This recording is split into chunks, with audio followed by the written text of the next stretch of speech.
Very good. Art, ano bang nasira dito, taga rito ka? Are you from here, really? Sa, Yes, sir. I'm here, sir. Claveria, sir. It's flooded. saan yung bahay nyo?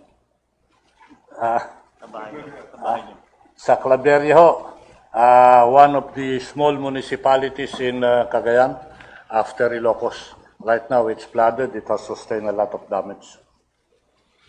You have to go there. Usually, ang ano nyo, Art, is you might want to go there, being from there.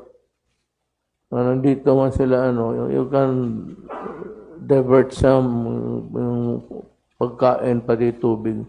Usually, ang kailangan ng tao, pagka gano'n, tubig pati pagkain. At a shelter that will make a provisional house. So, medyo marami ka man yan, siguro. You can, anyway, use the money of your department. Ako na ang ako nang bahala.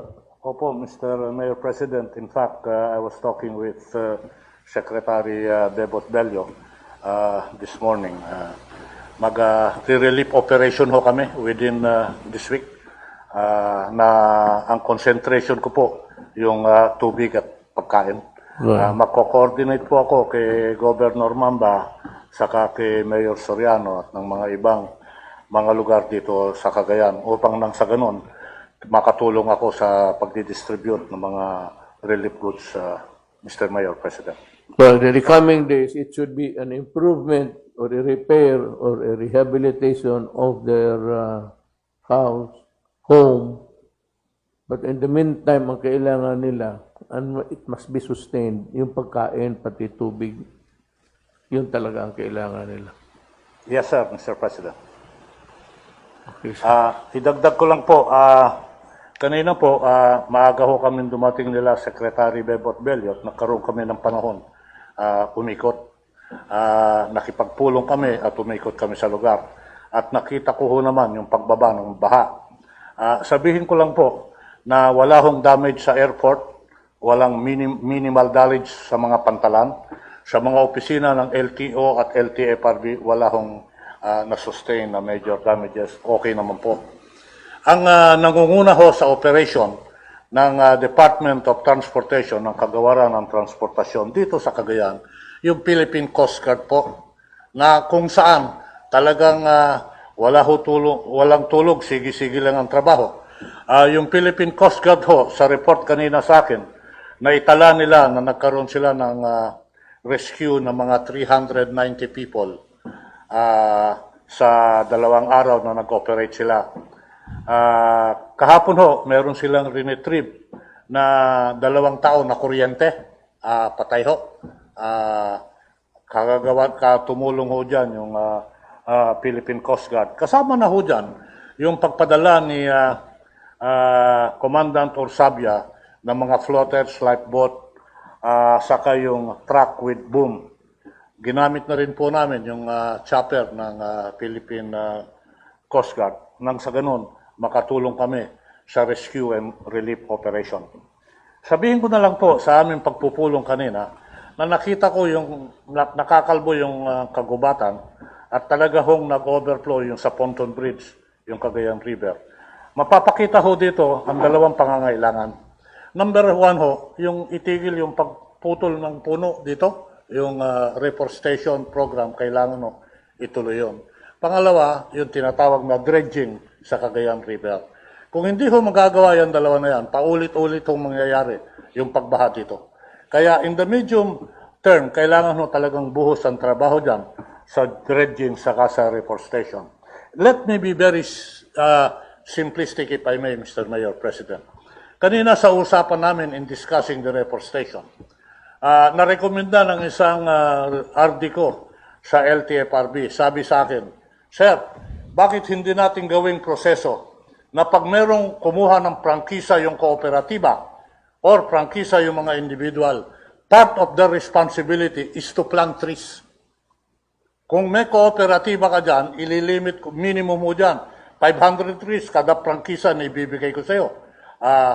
Kung gagawin ho namin yan, yung pagtatanim ng puno, doon sa pag-issue ng prangkisa o mga lisensya, marami ho tayong matatangnan.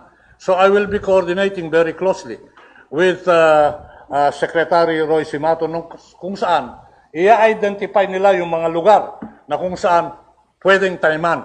Kaya nga kung kukuha sila ng prangkisa sa akin, I will make this nationwide. Part of the responsibility is really to plant trees. Imagine niyo ho, Mr. President, kung ang lahat ng opisina sa gobyerno, part of the responsibilities in getting license is to plant trees at designated areas, plantable areas chosen by the local government and the Department of Natural Resources. Makakatulong ho tayo dito. Umikot ka dyan sa aerial, makikita mo, kalbo-kalbo na lahat yung mga padyan. I got lost there somewhere. Franchise to operate public utility. Yes, sir. Utility, ha? Yung mga kooperatiba, bigyan kita ang prangkisa, mag-cooperate ka.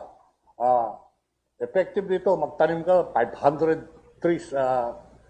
Then, yung mga kukuha ng mga new licenses, pagtanimin ko yan ng 10 puno, at designated area, it becomes a matter of created responsibility and obligation.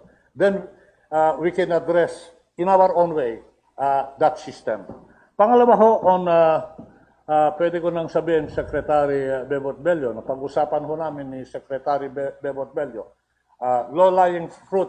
Before the end of this year, we will be donating 100 fiberglass fishing boats, doon sa coastal areas.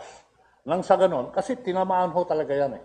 Ngayon, pag fiberglass ho yan, hindi lang ho, Governor, magagamit yan pang fishing, pare sa rescue operation din, pag nagbaha-baha dyan, importante fiberglass.